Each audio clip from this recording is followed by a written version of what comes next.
keempat, sistem monarki absolut dan pengaruh hukum adat dan agama. Ketatanegaraan masa penjajahan Belanda. Yang pertama, sistem hukum kolonial Belanda memperkenalkan sistem hukum Eropa dan menerapkan hukum kolonial di wilayah Nusantara menggantikan sistem hukum tradisional. Yang kedua, dualisme hukum. Terjadi dualisme hukum di mana hukum adat masih diakui untuk masyarakat pribumi, sementara hukum kolonial diterapkan bagi orang Eropa dan elit pribumi yang bekerja sama dengan Belanda. Dan yang ketiga, pelemahan kekuasaan tradisional. Kekuasaan tradisional raja dan kerajaan dilemahkan digantikan dengan birokrasi kolonial yang dipimpin oleh pejabat-pejabat Belanda. Ketatanegaraan masa penduduk Jepang. Yang pertama, janji kemerdekaan Jepang memanfaatkan semangat nasionalisme rakyat Indonesia dengan memberikan janji-janji kemerdekaan, meskipun pada kenyataannya mereka tetap mendirikan pemerintahan militer. Yang kedua, organisasi politik bentukan Jepang. Salah satu dampak penting adalah munculnya organisasi-organisasi politik yang dibentuk oleh Jepang seperti Putra dan BPU PKI yang berperan dalam perumusan dasar negara dan persiapan kemerdekaan.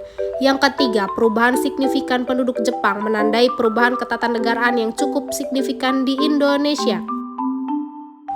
Pembentukan UUD 1945 dan Proklamasi Kemerdekaan. Di dalamnya terdapat perumusan UUD 1945, sentralisasi kekuasaan dan proklamasi kemerdekaan. Dapat dilihat di sini dan bisa kita baca. Perubahan konstitusi pasca kemerdekaan. Yang pertama, Konstitusi RIS dan UUDS 1950. Setelah kemerdekaan, Indonesia sempat mengalami perubahan bentuk pemerintahan dari negara kesatuan menjadi negara federal RIS dan kembali ke negara kesatuan dengan UUDS 1950. Yang kedua, demokrasi terpimpin. Pada 1959, Presiden Soekarno mengembalikan UUD 1945 dan mendirikan sistem demokrasi terpimpin yang bersifat otoriter. Dan yang ketiga, Orde Baru dan sentralisasi. Masa Orde Baru di bawah Soeharto juga ditandai dengan sentralisasi kekuasaan presiden dengan UUD 1945 tetap dipertahankan. Reformasi dan amandemen UUD 1945. Pertama, jatuhnya Orde Baru. Krisis ekonomi Asia pada 1997 sampai 1998 menjadi pemicu runtuhnya kekuasaan Orde Baru, menandai awal era reformasi di Indonesia. Kedua, amandemen UUD 1945. Pada era reformasi, UUD 1945 mengalami 4 kali amandemen untuk memperbaiki sistem ketatanegaraan yang terlalu sentralistik. Dan yang ketiga, penguatan demokrasi. Amandemen UUD 1945 membawa perubahan signifikan seperti pembatasan masa jabatan presiden, penguatan peran DPR, dan pembentukan lembaga baru seperti MK dan KY. Tantangan demokrasi pasca reformasi. Pertama, stabilitas politik. Meskipun terjadi demokratisasi, Indonesia masih menghadapi tantangan seperti ketidakstabilan politik, korupsi, dan penguatan oligarki.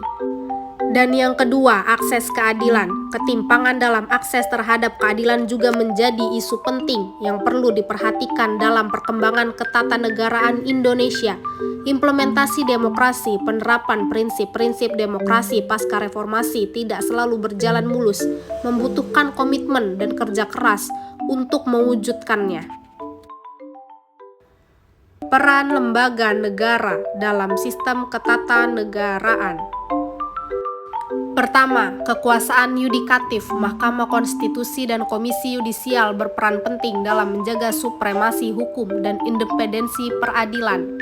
Yang kedua, kekuasaan legislatif. DPR memiliki fungsi pengawasan dan legislasi yang lebih kuat pasca reformasi untuk menyeimbangkan kekuasaan presiden. Dan yang terakhir, kekuasaan eksekutif. Presiden tetap memiliki peran penting sebagai kepala negara dan kepala pemerintahan, namun dengan pembatasan masa jabatan.